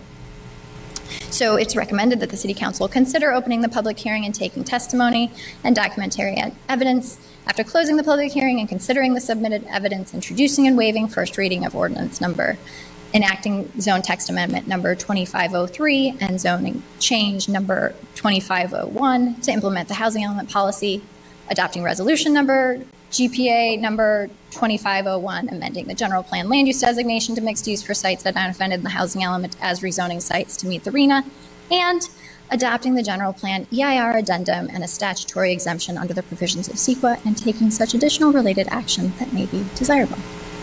And I'm available for any questions. Thank you for that presentation, and I'm glad you're safe, and I'm glad you're okay and you were able to make it tonight. So does the City Council have any comments or questions related to this item? Okay, so at this point, I would love to open, well, before I do that, I just want to point out a couple of things, right? You know, this action does keep our city in full compliance with state housing law, right, if it were to go through. And it does protect our ability to control, like, our land use decisions and ultimately which projects go in these parcels. Is that correct? That is correct. I will note that this does need to go back up to HCD for their final approval. They have told us that we have been in communication, sent the draft to them. They've told us to move forward with the draft as presented, but we still need to talk to them one more time. And as we know, a myriad of laws and court cases keep coming up and changing things.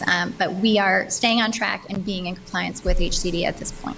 Okay, perfect. But yes, but HCD will not certify our housing element unless these rezonings are adopted, right?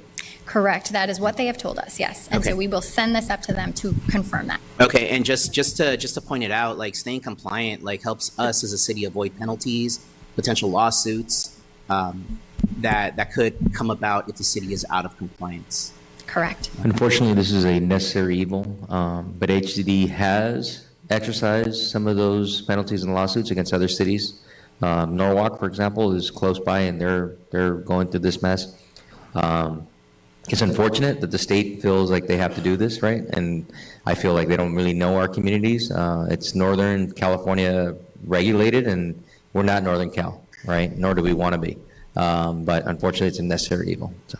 Yep, and you vocalized, I think, what I was trying to say a little more clearly, right? So, but thank you. So thank you for your presentation. It seems like the council does not have any questions or comments. So at this time, we will open the public hearing. Are there any public comments related to this item? I do see one member on the crowd. If you could please approach the podium. And if you could do me a favor and state your name and your address, if you wish, for the record. Hi, good evening, everybody. My name is Tom Chow. I'm a resident of here, City of Commerce. I'm here to strongly oppose this one because they make all those address together. So I respectfully suggest that the area located within 2 miles of City Hall should not be limited to high-density residential development. The central area of City of Commerce has a strongly potential to become a new civic and culture center. One could be facility for the education, job training, music, and other performance space, arts exhibition, and other community. So here, if we develop all those areas, especially like Jewson Street, very, very close to the City Hall. If you develop them as a high density house, you cannot fix that field anymore. So I strongly oppose this one because they can develop part of them, but in the center of the City Hall, close to the City Hall, should keep for another good purpose for the resident here. I talked this one to the neighbors. Most of them, they oppose it. Okay, some of them, they still not receive this mail. I don't know why, but for the future of the resident, I mean, all of you guys live in civil commerce a long time. Some of you guys live in like many years. You got to your vision. You got to your what they call the cultural legacy. What if you just develop them as only for high density housing? You cannot achieve your goals because someone said, for example, the mayor said they want to keep this some area like what they call the art street, right? If you develop them as a high density housing, how? You have no space, okay? You have no space to, you have no potential. Last time you guys talking about some like a piece for what? For what of another purpose? I mean, if you lose this area, because it's very close to it, I'm so proud to be live here because you got a very good events. You got like culture events, something like that. But if you develop them as a high density, you have nothing to do. Okay, so yeah, and generally speaking, me and my my neighbors. Yeah, we are so sad to hear this. Okay, you cannot just sell this like a wholesale. Okay, for some high density one, you got more potential. You can use those land for another, something like that you can for Citadel for another good purpose, not only for high density housing. That's ridiculous. I don't know why you could put them together. Yeah, thank you so much. Thank you for your comment. Any other public comments related to this item? Okay, at this time, I'll go ahead and close the public hearing for this item, and I will entertain a motion from the City Council. Before I make my motion, Kevin, can you please go back to the slide where it talked about the like if we don't do this, right? This one that's showing like the fines that we have to pay to the state. That one. So the consequences are. So because I do want to respect the comments that were made, right? And I do want to respect that there are residents here, his neighbors, right, that strongly opposes. And while, this might not be ideal for many reasons, right? I also feel like, as was mentioned by the city manager, it's almost like the state kind of binding our hands yet once again, right? Taking local control from us. And, that is something that we talk about at Contract Cities, and I sit on the executive board for Contract Cities. And these are the things that we fight against, which is losing local control. Unfortunately, this is something that is beyond our control, and we're seeing, right? Like, these are the consequences if we don't do this. And do we really want to pay up to $100,000 per month that can go to something else, right? So city manager put it better than I can put it, but I just wanted you to see this again, just so that you can share with your neighbors, right, that these are the consequences if we don't do this today. So, and the city of Norwalk is going through this right now. So we know that they're not just giving us lip service, like they're going to do it. So first and foremost, I could never be as eloquent as yourself or any member of the City Council. I want to clarify that. But these regulations or adoption of these uses simply allows that use. It doesn't necessarily mean that use is going to come to the city, and there's still other city-controlled zoning rules and regulations that can control that development like this meets the needs of our community. But to your point, we have to do this, bottom line, we're a general law city, and for the benefit of the community, that means that we are governed by state of California laws. We have to adopt state of California rules and regulations and laws. And so we have to become compliant in this arena. And again, I think your amendments to the city's general plan and other land use related legalities within the boundaries of our city still helps control how the uses are actually implemented, and parking and traffic and all of these kinds of related activities. Okay, thank you. So with that, my motion is to approve staff's recommendation. Okay, so we have a motion on the floor. Do we have a second? I'll make a reluctant second on this. Obviously, not comfortable with it, but, let me just ask a question, because I believe there was a previous presentation related to our RENA numbers. And I believe it may have been maybe 2-3 years ago. And at that point, I believe we were owed a plan that we were to present, which would, one, we accepted the numbers that were being presented, and then we would have a plan. Did we ever submit a plan? Thank you for your question, Councilmember Argumedo. The plan that I'm assuming was discussed is the housing element. That's a plan that identifies how the city is going to meet its RENA goal of 247. Mm-hmm. And that was adopted last September and amended in November last year.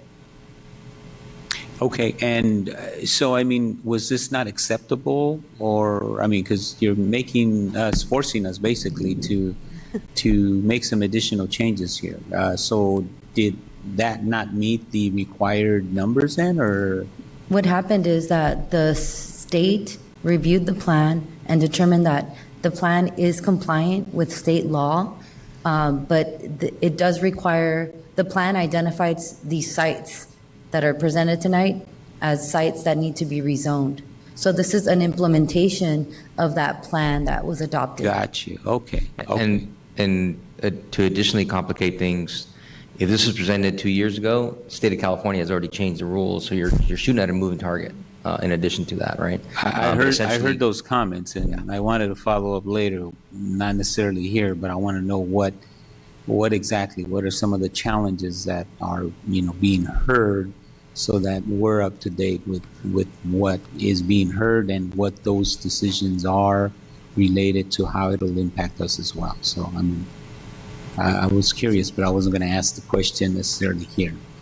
I heard it, but thank you, appreciate it. Okay, thank you. That definitely clarifies things for me. Thank you. Okay, so we have, thank you for your questions. We have a motion by Councilwoman Rebollo and a second by Councilman Hugo Argumedo. Deputy City Clerk, could you please call roll? Councilmember Argumedo? Yes. Councilmember Garcia? Yes. Councilmember Rebollo? Yes. And Mayor Pro Tem Lainez? Yes. And if you could now do the reading. Yes.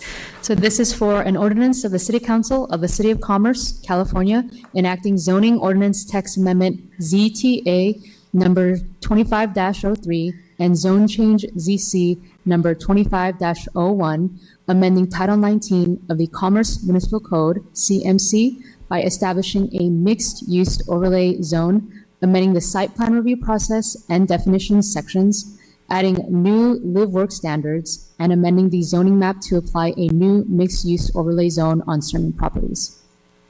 Great, thank you for that. So now we will move on to item number 16, which is also a public hearing item. And Director Serrano will be presenting that one as Yes, well. good evening once again. This item is a city-initiated zoning code amendment to update the city's accessory dwelling unit ADU regulations to comply with state law. Next slide. Just a brief background on this item. On August 4th, 2020, the City Council adopted ADU, accessory dwelling unit regulations. Since that time, there's been amendments to state law. As previously mentioned by our city manager, the laws are ever changing. And so that made, all the changes in the state laws made our ordinance not non-compliant. Last year, the State Department of Housing and Community Development, also known as HCD, notified the city that our ADU ordinance was out of compliance, and they have since followed up to make sure that we've made this change. City staff worked with our city attorney's office to prepare the draft ordinance amending the ADU regulations to become compliant with state law. On September 19th, 2025, this draft ordinance was reviewed by a planning commission who voted that City Council approve the draft. Next slide.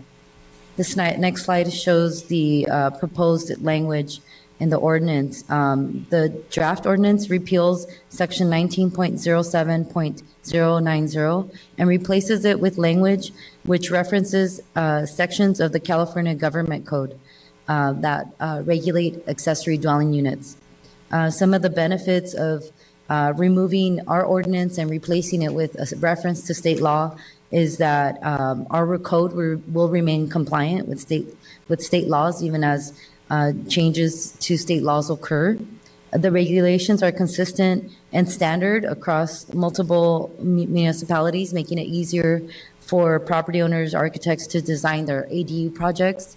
And lastly, there are many existing resources to explain the state ADU laws that can be used by members of the public to fully understand the ADU laws that are out there. Next slide.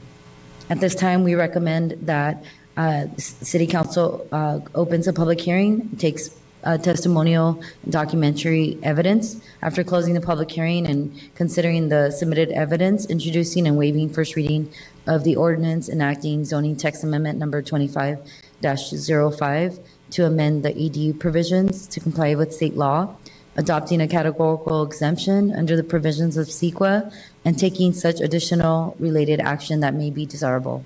I'm available for any questions. Thank you for that presentation, Director Serrano. Do we have any questions or comments from the City Council? Questions here? Okay, seeing none. So at this time, I will go ahead and open the public hearing. Do we have any public comments related to this item?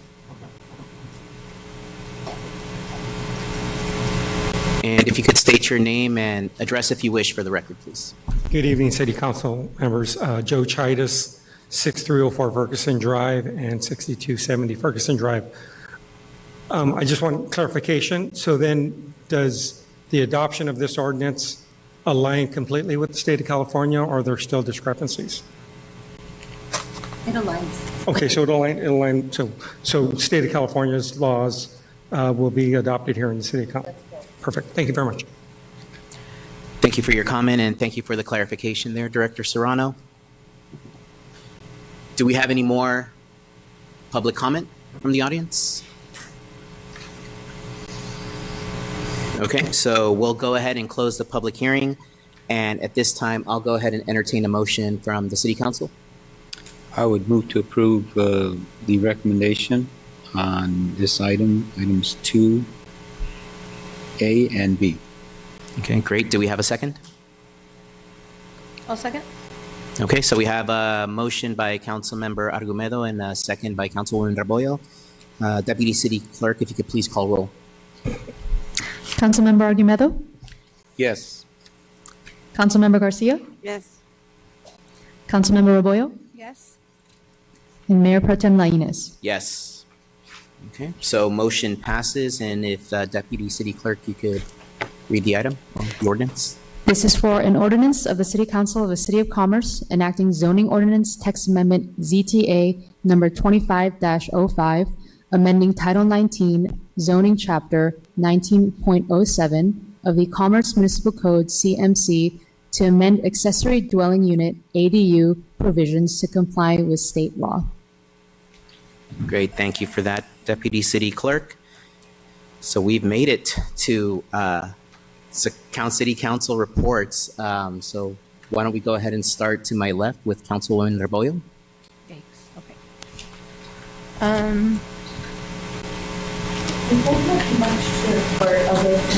Oh, there we go. I just wanted to remind the community and invite them to our trunk or treat. I'm really excited for this new event that we're having for Halloween. I remember way back when I used to work Parks and Rec, we used to have our costume parade on Halloween and that things at the park, and now we combined it into this huge harvest festival that unfortunately I was not able to attend, but I seen pictures and I heard it was so successful. And then the residents were like, well, what happened to doing something on Halloween? And Parks and Rec heard the community, and we are now doing a trunk or treat at City Hall on Halloween. So I wanted to remind the community to come out, bring your kids out to City Hall parking lot, where a lot of us and our neighbors will be decorating our cars and giving out candy. And I believe there's going to be a movie playing, but maybe instead of the movie, we can play the Dodger game. Maybe that'll give us a little. We can watch the World Series tomorrow. Yes, Parks and Rec Director, Assistant Director. Yeah, just to remind the community to come out on Friday. Thursday, there's one at Rosa Park Steam Academy. And that's it. Just congratulations to our boys water polo program, who this weekend placed third place at the Founders Cup Vegas tournament. This tournament in Las Vegas is founded by Sandy Nita, who is the founder of the Commerce Water Polo program. So it was really neat to go out to Henderson to compete in her tournament that she put together, and for our boys to meet her and to really thank her for pioneering this program and for what she did here in the City of Commerce. And the boys took a picture with her. Thank you to the city manager, who was also there to support the program and got to meet Sandy Nita and discuss how water polo was created here in the City of Commerce. So that was pretty cool to see. That's it. Just thank you for everybody that stayed with us and is here, unfortunately, and wasn't able to watch the Dodger game along with us. But go Dodgers, and we still believe, even if we go into extra innings like yesterday. So good night to everyone. Continue to take care of each other. God bless everyone. And with that, also just send my condolences to Parks and Recreation employee Steve Campos on the recent loss of his mother-in-law, which is his wife, Cecilia Diaz's mom. So I wanted to extend our condolences to them and the family. Ceci's mom was very much a big part and honorary resident of the City of Commerce. So that is a huge loss to that family. And I wanted to extend my condolences to them. Thank you for your comments, Councilwoman. Councilwoman Garcia. Thank you. Just reminders and comments. Please come out on Veterans Day to celebrate with us on the 11th in front of City Hall at 9 a.m. Help us spend the day with us to pay tribute to our heroes. Also, when we established the Arts Committee a while back, I suggested that we're looking for artists here in Commerce, and it was also mentioned one of our past meetings. So we're here. Please come out and reach out to City Hall. Bernie, can you assign a staff to follow up and make sure to establish an email so that we can see the interest? Right. Thank you. So let's see if we can also advertise this as well. Okay, so I'm not sure if you've seen the underpass over there in the Mix Master, and I want to thank the artist Paul Botello for doing a great job in the abstract art that he has. It's a wonderful. If the residents get a chance to pass by, please go pass by. He has beautiful artwork. He shares his pride in his work, and I really encourage you to take a look at that. In the past few weeks, I was able to speak with a few artists who opened up my eyes to the new world of passion and how they carry out their art and how amazing it is. We as a city need to move forward with this, with art. I think it's just a great idea to see art all over the place. It's just beautiful. Art can change the community by inspiring connection. It can transform public spaces and celebrate diverse voices. So those are my comments. Thank you. Thank you for your comments, Councilwoman Garcia. Councilmember Argumedo. Thank you, Vice Mayor. Had an opportunity to attend our event over the weekend. Congratulations to all of our staff who made it possible, made it happen. I thought it was, and I'm talking about our Harvest Festival, Halloween Festival. It was great. Music was really good, very well attended.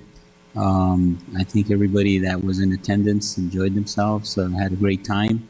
But overall, thank you to everybody who made that possible. I know there was multiple departments that put it all together, so thank you all for the great job that you all did. It was a very well organized and put together event. So thank you. I also had an opportunity to visit a couple of artists out in the city of Miami, Wynwood, and we went and looked at some artwork out there that was pretty interesting, to say the least. I mean, it was very nice. And we took the time and went out there with an open mind to look at some of the things that they're doing out there. And hopefully, maybe as we move forward here, we'll be able to do some of these items here. So what fits for our community, not necessarily what's being done over there, but those items that we feel are relevant to the City of Commerce, I think would be great. But it was good. It was good to be there. Good to see some of that artwork over there, and I thought that they did a good job over there.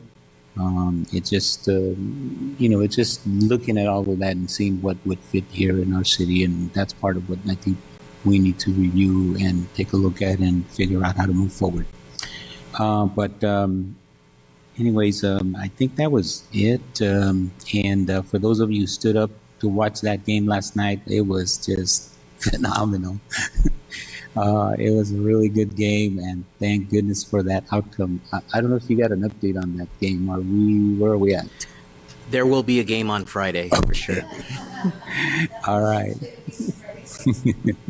Yeah, thank you. So, but yeah, that's it, Vice Mayor. Thank you. Thank you for your comments, Councilman. Not a whole lot to report, but on October 18th, I attended the Making Strides Against Breast Cancer 5K walk at the Citadel Outlet. So I do want to thank the team out there at the Citadel, as well as the American Cancer Society, and everyone who participated in the event. I saw a few of our community members out there, and there's just so many people out there representing stories of strength, resilience, survival, and also loss, right? And one thing I think we should do, because I did see some community members there, but I feel like Commerce needs to represent more, right? I know we have a lot of those stories. I feel like we should try to get a group out there. So maybe with enough planning, right, we could maybe get a group or a shuttle or a bus or something next year out to the Citadel, and we can have a strong showing out there. So last Saturday, like most of my colleagues here, I attended the Halloween Harvest Festival. Great event, great music, great costumes. Everybody seemed to have a great time. So I certainly want to thank the Parks and Rec team for all the work that they did. I walked through the haunted corridor, and I mean, I didn't get scared or anything, but I saw a lot of people that did, so I'll take their words for it, But I also want to thank Public Works, right? The library had a booth there. They did some great work out there. My son got a couple of books, so he was really jazzed up about that.